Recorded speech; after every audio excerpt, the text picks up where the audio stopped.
On a vu dans le premier épisode comment faire fonctionner notre REST API en mode un peu découverte, c'est-à-dire tout simplement évoluer le chemin qui mène vers l'information qui nous intéresse en transmettant des paramètres à la main.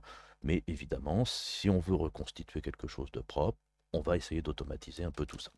Donc pour ça, eh bien, je vais déjà créer un deuxième fichier, Cvas, que je vais appeler Trello 02, ça me paraît pas mal ça. Hop, dans lequel je vais nettoyer un peu par rapport à ce que là où on en était resté sur le tuto précédent. J'ai besoin de mes clés, bien entendu. J'ai besoin de GetJSON, pas forcément. Qu'est-ce que je vais garder de tout ça? On va garder, allez, pas grand-chose finalement.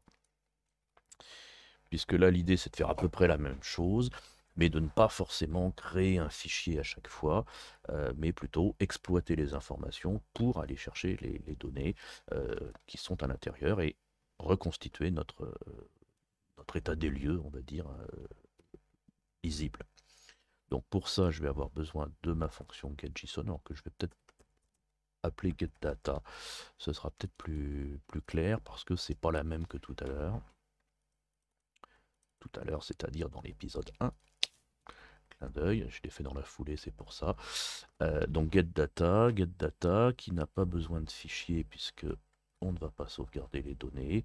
On va les returner, les retourner à celui qui me l'appelle.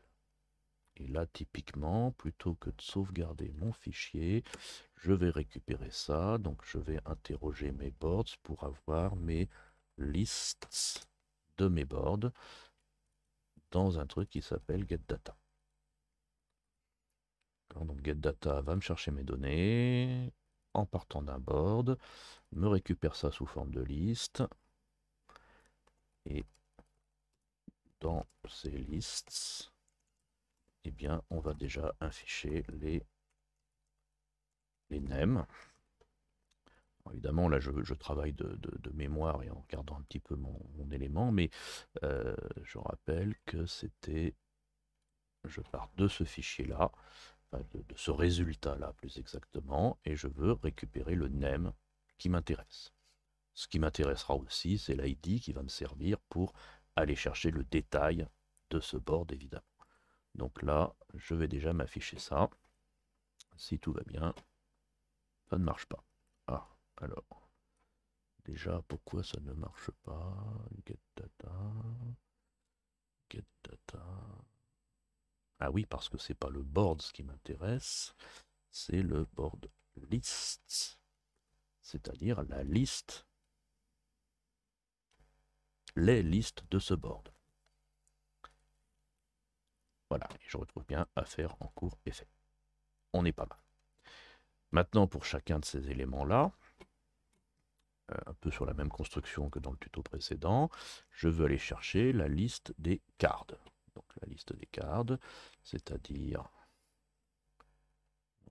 cards list. On va chercher donc ce sont des listes. Et là, pour le coup, ma clé de départ, c'est pas un truc que j'ai mis dans mon code, c'est celui qui dépend de ID et cards. C'est-à-dire, je veux utiliser cet ID-là pour aller chercher dans mes cards qui sont ici et récupérer mes cards qui sont ici.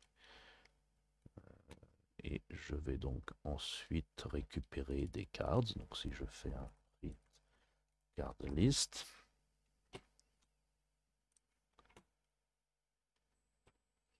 ok, j'ai bien des choses qui s'affichent, c'est-à-dire que j'ai fait, et dans fait, on voit rien du tout.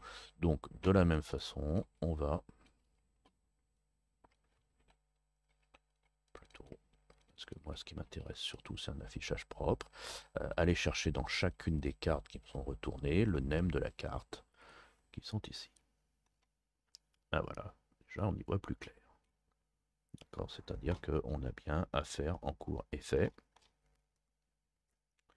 affaire en cours et fait, et à l'intérieur, bonjour les amis REST API, bonjour les amis REST API, on a le contenu, donc on commence déjà à y voir un peu plus clair.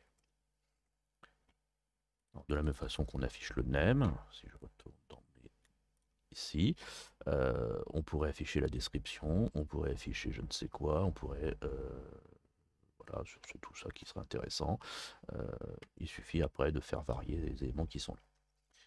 Mais à l'intérieur de ça, moi ce qu'il me faut, c'est, si je reviens ici, vous voyez que dans ce fichier-là, nous avons les checklists qui composent justement cette carte. Et c'est ça qui m'intéresse évidemment, c'est-à-dire de boucler sur ces checklists qui sont à l'intérieur. Donc pour ça, on va y aller évidemment là encore, c'est-à-dire que je veux pouvoir attaquer, récupérer tous les ID de ces checklists qui sont ici, pour pouvoir les récupérer justement. Je fais du copier-coller, hein, moi, je ne voudrais pas. Hop, pour pouvoir justement récupérer les checklists qui composent cette liste. Et pour ça, eh bien, on va déjà afficher le name. Donc je reprends un peu les trucs de l'exemple précédent, hein, bien entendu, en adaptant un tout petit peu. Je récupère les datas de la checklist dont je précise l'ID, c'est-à-dire celle-ci, puis une autre s'il y en avait une autre, etc. Et j'affiche le name parce que chaque checklist ici possède un name, la liste, possédera aussi des items, on va y revenir, bien entendu. Mais déjà, affichons les names. D'accord, et là vous voyez que bonjour les amis possède une liste à l'intérieur. Trello possède deux listes qui s'appellent chapitre et coucou. C'est-à-dire, j'ai bien chapitre et coucou. Ça, je le ferai pas, je vais le supprimer, tiens. Hop, delete. Donc, lister les contenus, etc. Donc, on est en train de lister les contenus, bien entendu.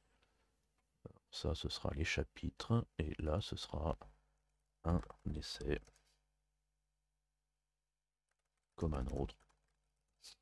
Voilà, et je sauve. Non, j'ai pas sauvegardé. J'ai pas sauvegardé. Sauvegarde. Voilà.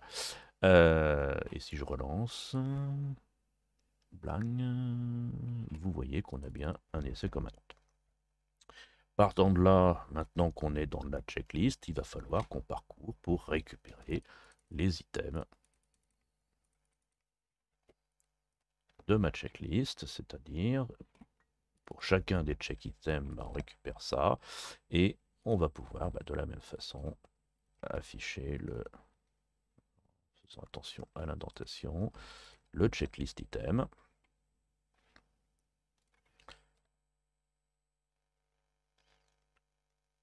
Checklist item. Peut-être que je l'indente un peu plus. 1, 2, 3, comme ceci. Ah. Tac, tac, tac, tac, tac. On est pas mal. Peut-être un petit peu, il manque un espace en l'occurrence. Bon, là évidemment je suis en train de consommer mon quota à vitesse grand V pour la mise au point du truc, mais vous voyez que déjà là, j'ai une vision qui est pas mal de ma liste, c'est-à-dire que j'ai bien mes listes, mes cards, mes checklists et les items de ma checklist. On est bon là. Alors ce qui est intéressant aussi, c'est que pour ceux qui ont vu les premiers épisodes, je veux savoir aussi ce qui est fait et ce qui n'est pas encore fait, parce que évidemment c'est ce qui m'intéresse. Dans la checklist, si je reviens ici dans mon résultat, vous voyez qu'on a ici le state. Est-ce que c'est complete ou est-ce que c'est incomplete? Alors on va rajouter ici un test, hein, tout simplement. If donc checklist state égale complete. Dans ce cas-là, oh non, on va faire ça propre. On va faire box égale. On va faire une boîte qui est cochée. Else, on va faire une boîte qui est pas cochée. Et on va mettre ça comme ça.